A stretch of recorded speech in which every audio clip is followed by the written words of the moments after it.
TNI ku sayang, TNI ku malang. Oleh Anton Permana dari Tanhana Dharma Manggrapa Institute. Saat ini, rakyat mulai tersadar akan kacaunya kondisi negara. Dan mulailah rakyat teriak dan panggil TNI. Kemana TNI?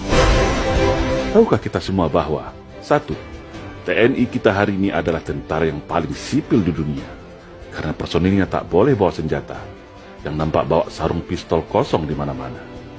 Dua, tahukah kita bahwa secara sistematis TNI kita seharusnya sebagai komponen utama alat pertahanan negara sekarang sudah bergeser menjadi komponen pembantu.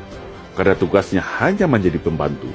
Membantu tugas Polri, membantu bencana, membantu pemadaman kebakaran hutan, bahkan untuk menumpas separatisme yang jelas bahagian tugas pokok TNI tetap difungsikan untuk membantu Polri dalam tugas operasi penumpasan separatis yang diganti nama jadi kriminal dengan 1000 alasan.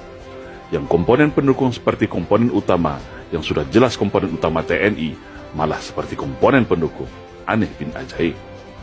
Yang ketiga, tahukah kita bahwa TNI kita hari ini sudah menjadi korban adu domba politik belah bambu antara TNI dan Polri, di mana Polri atas kebijakan politik dijadikan terdepan dalam implementasi konsep democratic policing.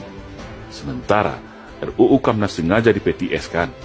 Makanya TNI selalu berada di belakang Polri atau sebagai pembantunya saja. Yang keempat, tahukah kita bahwa jumlah Polri hari ini sudah 3 kali lipat jumlah TNI alias 1:3, di mana secara anggaran pun Polri jauh fantastis di atas anggaran TNI. Tapi yang digemborkan kepada publik anggaran Kementerian Pertahanan yang paling besar. Padahal setelah dibagi berdasarkan matra jauh di bawah anggaran Polri. Yang kelima, tahukah kita saat ini secara kedudukan hukum Polri begitu spesial langsung di bawah Presiden, sedangkan TNI berada di bawah Menteri Pertahanan. Artinya secara strata hukum dan jabatan Polri setara dengan Menteri, sedangkan TNI di bawah Menteri. Yang keenam, tahukah kita bahwa sudah hampir semua peran TNI saat ini sudah diambil alih oleh polisi, termasuk peran pembinaan teritorial, cipta kondisi dan pasukan kombatan. Yang ketujuh, tahukah kita bahwa secara persenjataan organik hari ini Polri lebih canggih daripada senjata organik TNI.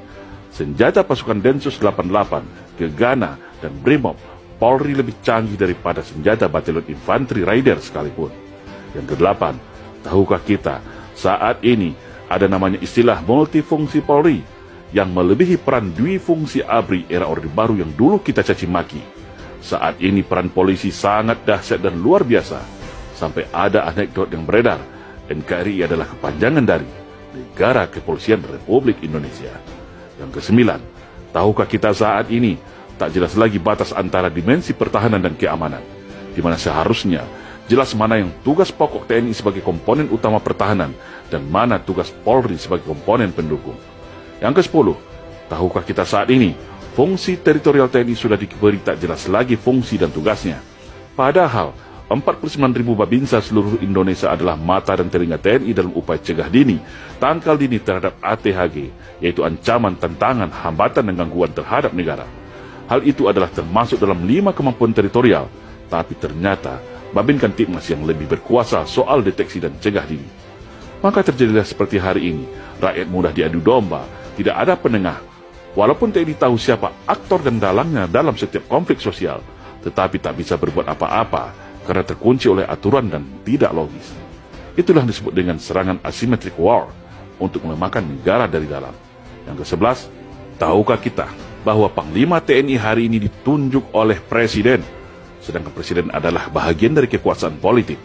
Bayangkan, apabila kewenangan politik ini disalahgunakan untuk mengkooptasi TNI agar manut dan tunduk kepada kehendak kekuasaan, bukan kepada rakyat dan negara lagi.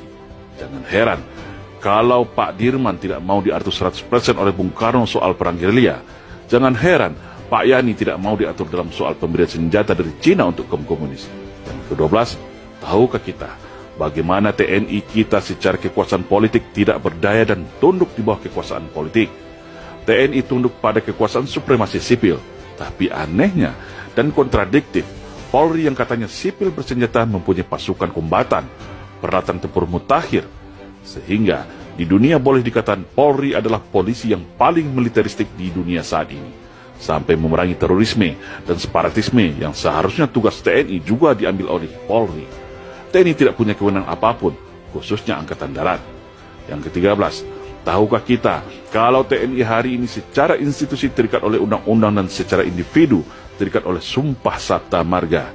Namun, di satu sisi ada kelompok politik dari sipil melalui kekuasaan politik dapat mengintervensi permasalahan internal TNI, baik itu berupa penempatan posisi jabatan dan belanja anggaran persenjataan TNI. 14. Sadarkah kita, slogan sinergitas TNI Polri hanyalah cara halus mengikat TNI ke belakang, tetapi memberikan kekuasaan luas kepada Polri di depan.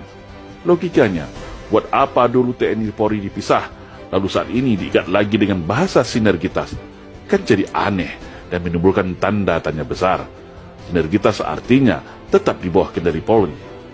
Nah, semua penjelasan di atas adalah baru beberapa bahagian yang menjadi beban tugas, beban moral, beban psikologis mental prajurit TNI dalam menunaikan bakti pada negara. Sudah sangat jelas bagaimana upaya sistematis untuk mengekang TNI, melumpuhkannya, dan menempatkannya berada di belakang peran dan tugas Polri. Sungguh TNI ku sayang dan TNI ku malang. Ketika ada kejadian berupa perang, bencana alam, dan gangguan keamanan berat, TNI baru dipanggil untuk diperbantukan. Tetapi ketika itu berupa fasilitas politik, kewenangan dan sarana-prasarana, TNI selalu diminta untuk bersabar, untuk banyak mengalah, dengan slogan Bumi Pertiwi. Hari ini barulah kita sadar bahwa pelemahan TNI ini adalah bahagian sistematis dan pembalasan dendam dari para kelompok neo-PKI, agar mereka leluasa merebut Indonesia dan merubahnya menjadi negara komunis. Sungguh miris ketika tentara dibuat tak berdaya dan kalau bisa masuk barak saja dan jaga perbatasan. Namun ketika negara sudah sekarat, baru semua teriak dan panggil nama TNI. Ketika semua peran TNI diambil, lalu terjadi konflik polemik yang tidak terkendali lagi, baru panggil TNI. Kemana TNI? Yang enak buat Polri, yang susah dan berat baru TNI, yang disalahkan TNI, yang dipuja-puja Polri. Inilah yang dirasakan oleh para keluarga besar TNI hari ini. Dan itulah yang kita maksud sudah terjadi infiltrasi politik belah bambu untuk memecah TNI dan Polri. Satu diangkat, satu diinjak. Dan strategi ini baru sekarang kita sadar adalah bahagian infiltrasi politik para anak PKI yang berhasil menyusup secara halus mempengaruhi putusan politik pasca reformasi. Lalu siapa lagi yang akan jaga bangsa ini dari upaya infiltrasi ke masyarakat untuk adu domba, hasut-menghasut, dan berupa perang narkoba atau lainnya yang tujuannya untuk melemahkan Indonesia dari dalam? Sungguh TNI ku sayang, TNI ku malang. Semoga bangsa ini tersadar dan mengembalikan jati diri TNI sebagai tulang punggung negara. Saya yakin, kalau fungsi teritorial TNI berjalan dan TNI kembali ada tempat di Senayan, maka insya Allah agenda komunisme di Indonesia akan kembali bisa dipatahkan. Karena TNI punya peta dan tools strategi untuk itu. TNI harus kembali menjadi jati dirinya sebagai prajurit Sabta Marga yang berwibawa sebagai penjaga Garuda, pengawal Pancasila, garda utama menjaga keutuhan NKRI. Karena saya yakin, secara personal dan mayoritas, insya Allah TNI masih akan setia kepada Pancasila, masih akan setia kepada rakyat Indonesia sesuai sumpah janjinya setia kepada NKRI. Insya Allah, salam Indonesia Jaya.